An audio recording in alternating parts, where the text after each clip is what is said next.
Hi, thank you for coming for this talk.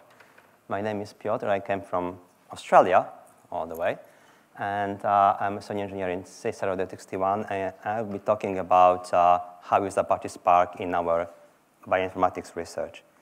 So the talk is structured in three parts. In the first one, I try to talk very briefly about where I'm from, about my organization.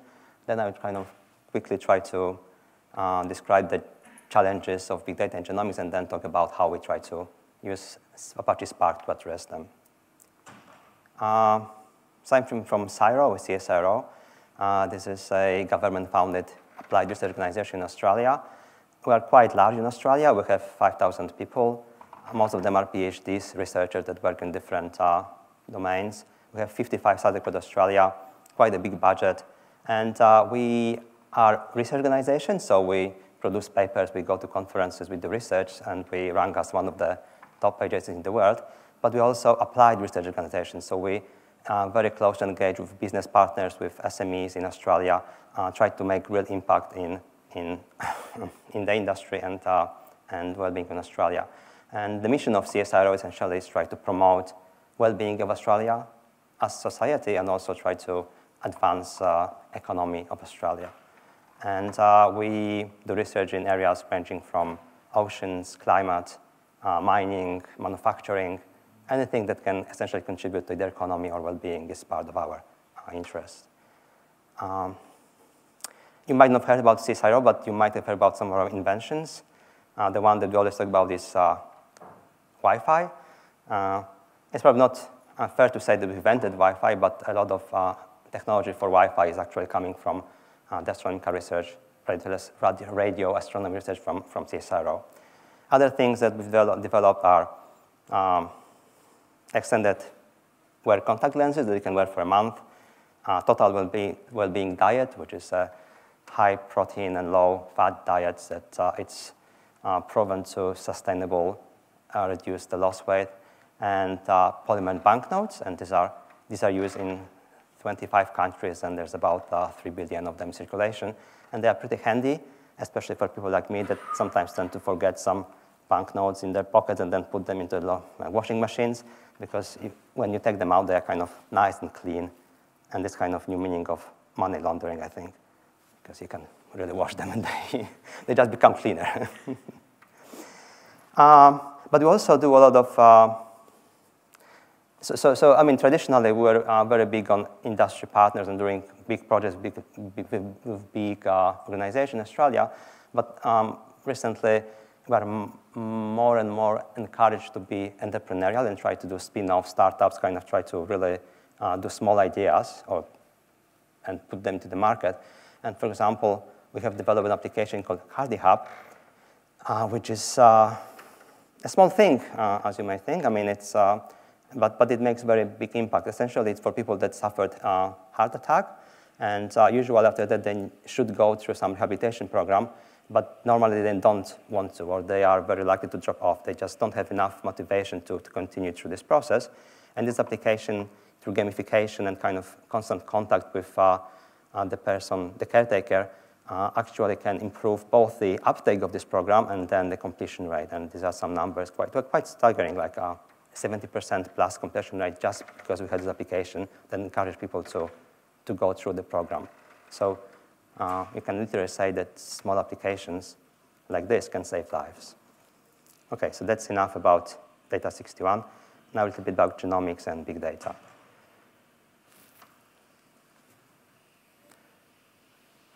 So it sounds like in 7 years, about 50% of the population have been sequenced. And it doesn't mean just doing some very basic genomics markering, like for finding ancestry. Literally, we have this whole genome be sequenced. You might ask why you would like to actually have your genome sequenced. And I think the answer is mostly what is called a personalized medicine. So something that you actually can try to use your genome to find the treatment or to find lifestyle that is really best for you. And this will lead to explosion of genomics data. And again, it's estimated that the genomics data output will kind of outpace other traditional big data disciplines, and that even includes astronomy And that even includes output from the Square Kilometre Live, which is like this very huge radio telescope that are now building and is supposed to generate about 2 exabytes data per year. But the output from Genomics, it's apparently going to be even bigger. And yeah, so essentially, the message is this is going to be really big data and big challenge to process these things. And this also comes to this idea of doing what's called population genomics. So trying not to look at single genomes, but trying to look at genomes at population scale and trying to really look how genomics or genetics causes can influence different people, different diseases, and different conditions in the population.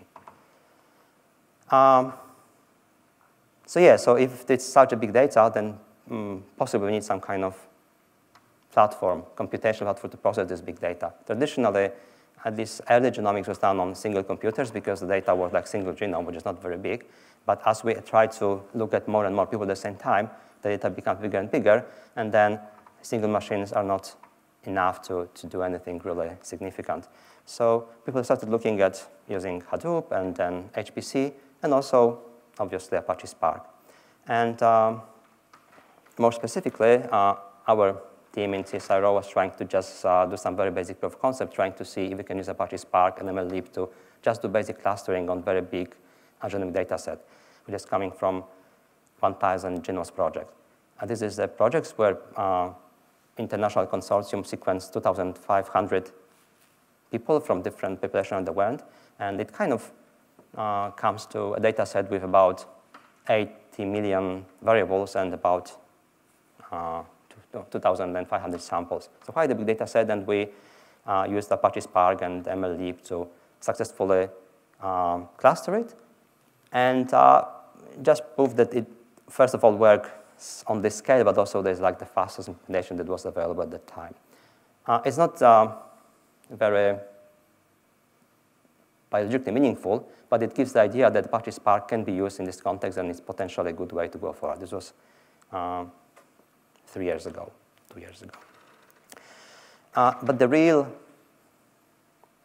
challenge, or kind of the real application in genomics, is more about this kind of project or workflow. So this example comes from Project Mine, and this project is an international consortium that's trying to look at ALS, which is the amyotrophic lateral sclerosis, which is a disease that affects people in older age and essentially leads to well, deterioration of motor neurons, and that affects muscles and the ability to move them, and eventually leads to death from respiratory failure. Typically, this is how this is being done. So what we want to do essentially is try and understand how genomic conditions are related to this specific disease. So first of all, you can select people that are healthy, select people that have this condition. You will take blood samples, then you run sequencing, and this is kind of this process where you run sequences or do a lot of computation to assemble the genomes, and it produces all those profiles for people that have the conditions, and then the genotype for people that don't have conditions. And then there comes the process of kind of some statistical analysis, which you try to identify which of the possible positions in the genome may correspond to having the conditions. And then once we understand this, we can try to identify what could be possible treatments and how to treat this disease. And the focus of our work is this middle part, so trying to essentially look at all these different genomes together and try to identify which mutations or which specific variants in the genome contribute to the disease. Okay, so in principle, it looks very simple. So we have the cases, we have a control, we have controls, we have all these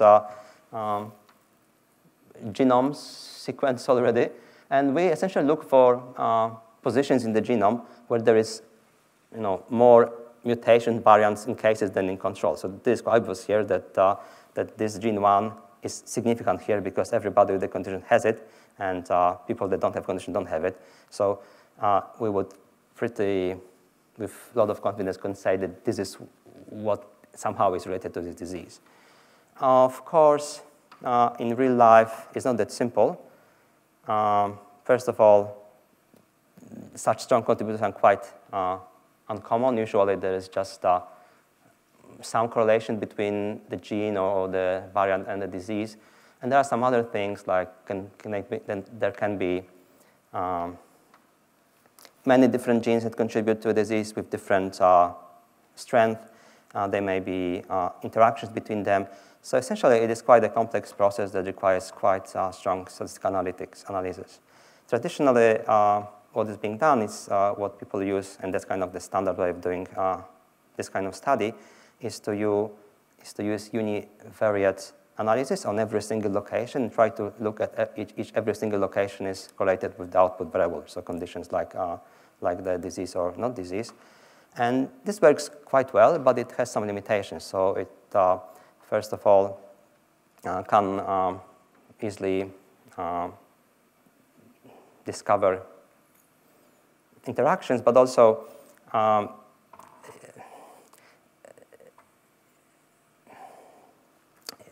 because some of the effects are additive, it's quite hard to identify them individually. It's better to look this as something which is a multivariate thing.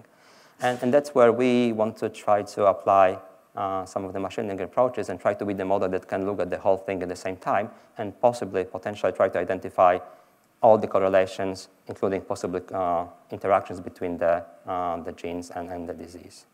And we chose to try random forest, which is one of the machine learning algorithms, which has some very good properties for this case. One of them is that it can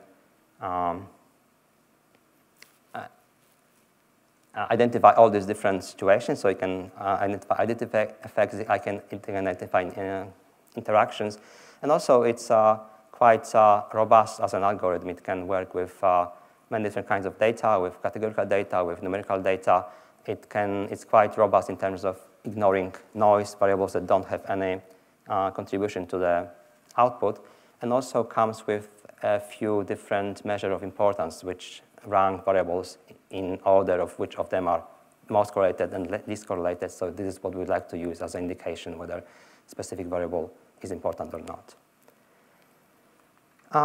And specifically, for example, for this mine projects, we are talking about sampling 20,000 individuals, and we expect that we'll end up with having about 80 million different features to process. So this is actually quite unusual data set from traditional machine learning statistics, because as you may see, we have many, many more features than samples. And this kind of causes some specific problems, both in terms of the methods that we can use and also in terms of implementations that we can use to actually compute this. Yes. So, and yes, and we are not the only people that use Apache Spark to do genomics and this kind of work. There is a library called Hail that comes from MIT, I think, and maybe from now Broad Institute. And they developed quite a kind of complete package doing genomics on Apache Spark. And we work in a bit different space. We try to apply machine learning. They try to provide like more standard genomics on Apache Spark. If you are not from this domain and you have never seen how what actually genomics look like, so I kind of try to get a small sample of the data file that we work with, which it's called a VCF file or variant call file, and essentially it has some metadata. It's a text file with some metadata, and then each line represents single position in the genome, and for each sample we have information whether there is some variation or not, and what kind of variation there is. We are smart. We don't actually encode whole genomes. We only look at the differences between the base genome and current genomes. That gives much less data. So essentially, we share between us probably 99% of the genetic information. So we only look at the places where there are differences, and we kind of skip everything else. But anyway, even then we kind of get this information, try to encode it somehow. It's really very simple encoding, just using 0, 1s, and 2s. 0 means there is no variation. 1 means there is variation in one chromosome, and 2 means variation in 2 chromosomes, and that's essentially what we work with as input data. And the only difference is that, as I said, the shape of data is really weird. So we have maybe a few thousand samples and millions of different variables. So we were quite optimistic. We said, OK, so we used MLlib k-means to do clustering. Let's just run random forest and try to run and see how it works. Unfortunately, it didn't work too well. And the reason why is that random forest in MLlib is optimized to work with data with lots of samples and not so many variables. And this is on purpose. It's nothing wrong with this. But it comes it just doesn't work with the data that we want to use. It has some other also implications because we assume that there's going to be so many different samples. There's some approximation being made, and we don't really get like very exact random forests. We use binning, and then they use those bins to identify splits in random forest if you know random forest. So first of all, this is not really designed to optimal to work with this kind of data, but also it gives kind of approximate trees, which is not what we want. And we're not the first people that noticed it. There was a talk a few years ago on Spark Summit about implementation called Yggdrasil. And they also noticed that, that Spark has this problem that when you try to add more and more variables to your data set, the random forest from Apache Spark will be getting much slower and slower. And that comes from the communication we had from the implementation.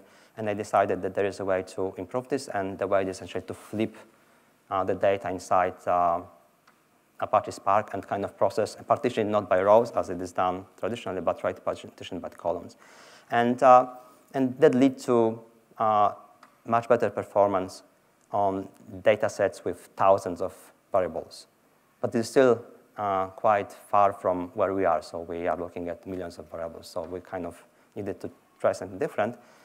So we implemented our own implementation, which essentially uses the same principle. So we also partition data by columns. And this kind of gives us a way to optimize this for genomics data set. Our data sets essentially, which have this property that they have many more times or much more variables than samples. That doesn't have to be genomics, but this is one of the examples. And we are talking about like millions of variables and potentially thousands of samples. I'm not going to get into details, but essentially we optimized it quite well to work with this kind of data. That includes communication patterns, includes data representation, and also because we work with some specific types of variables, so those 1, 0, 2 is the optimized random forest as well, to be very fast and to be able to process this kind of data. We call it cursed forest, as if curse of dimensionality. Not my idea, but that's how it's named. OK, and yeah, so we implemented this in Apache Spark, and we try to now use it as an alternative approach to identification of those genomic conditions or genomic underpinnings of diseases. We also did some tests of performance, and not surprisingly, I guess, because we optimized it for specific data sets or specific shape of data, our implementation comes fastest of all the ones that we tested, and some of them are quite well optimized C, C++ implementations on single node. So even on single node, because of the shape of the data, our implementation can be faster. But not only that, also it scales quite well, and we can process data that are much bigger than any other implementation can process. So it is suitable, actually, to process entire genomes, both in terms of being able to deal with the scale, but also the computation time is reasonable. And we open source it as a package called VariantSpark. There's a GitHub repository here. At the moment, it's mostly random forest, but we are planning to add more and more potentially a method that works on this atypical data set. So we have clustering as well and random forest. So yeah, I mean, you can go there and check it out. It's written in Scala. At the moment, it has two ways of interacting. I mean, you can obviously use it as a library, but we have a command line interface where you can just go and try to pass some files and get the variables. And the other one is kind of trying to use Databricks and notebooks. And we understand that collaboration and using notebooks is kind of very enticing and useful and easy for people that do data science. So we decided we would also like to provide interface for people to try to use our implementation on Databricks or another notebook environment. And yes, we developed a notebook, and it was published on Databricks some time ago. And the idea is trying to provide some data and some code of how to actually test this. And we came with this idea of artificial condition, not disease, but condition we can call hipsterism, which essentially define how likely somebody is going to be a hipster. And actually, I mean, the people that I work with, that are kind of genomics and know the stuff, they really identify some genes from the papers that can potentially be contributed to being hipster, and they include coffee consumption, so kind of being prone to be coffee addict. The other was some kind of retina pattern recognition thing that is very sensitive to vertical lines, so that's why people may like the checked shirts. Monobrow, one of them, and the beard, I guess, is something that kind of probably it's about the high testosterone level, kind of being really beardy. So essentially, we have all these genes that were documented in the literature that can contribute to these conditions, and we developed this kind of artificial condition. The pattern, the formula is there that combines all of them together, and we kind of have something that indicates are you going to be hipster or not. And now we can kind of try to create some genotypes, and then try to classify people, are they going to be hipster or not, and then try to see if we can actually recover these variables based on this formula from the using our approach and using some other approaches. And as I said, I will show the links later, but we have the how do I actually do this? Show, sorry. Very briefly, this is the notebook. Yeah. It has all the information how to start it. Essentially, again, hipster index. There is some setup needed. You need to create your own. You need to import our library. It's published in Maven, so it's very easy. Just put Maven coordinates. And then we have this sample data. So this genotype that we created and the labels. This is just to upload them from web and put them into Databricks the file system. And then this is the actual code that does the analysis.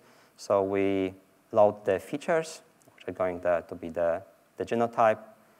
Then we load the labels, and say they're going to use the label. And then essentially we just run what's called importance analysis.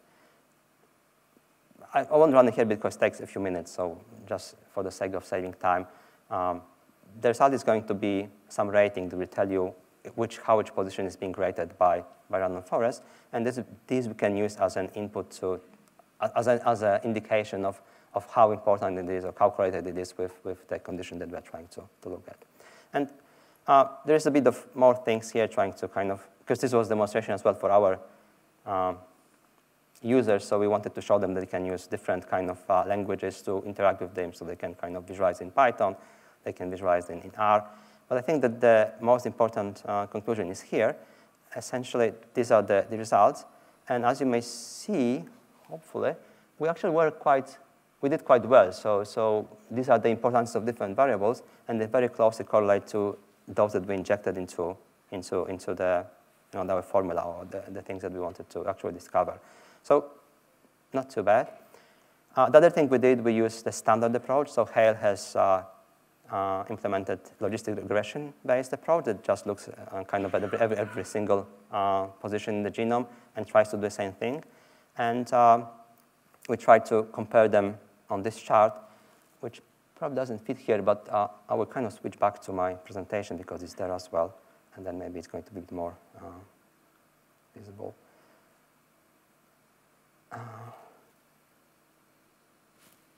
Yeah. Oh, OK. Yeah. So on the horizontal axis, we have the p-values, so kind of the importance according to Hale, and on the vertical axis, importance according to random forest. And the orange dots are the actual genes that we want to find. And as you may see, I think the best way to see that random forest is doing a bit better is trying to see how much noise or how many false discoveries we make if we kind of use every method. And this would be kind of, for us, everything above the lowest orange dot, so a few. And for logistic regression, everything right of the most, sorry, I'm not sure, left-hand side dot. So many more false discoveries. And this kind of, it's indication this could be interesting approach and potentially can be more powerful than standard ways of doing logistic regression. We also did some performance testing, and on the size of the project mine data, we think that we can possibly compute a lot of trees in about 2,000 hours. That sounds like a lot of time, but we did it on a small cluster of only 100 nodes. And recently, we looked at doing this in Amazon, and we were able to scale this up to 2,000 cores without any problems. So I think we can quite easily do this much quicker. This is our team.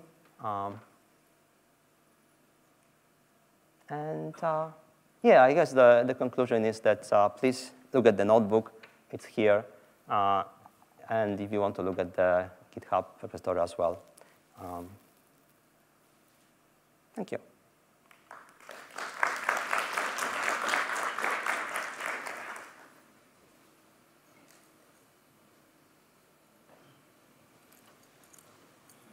Well, thanks for your talk. I really like your approach that partition by the columns and get the best split in the drivers.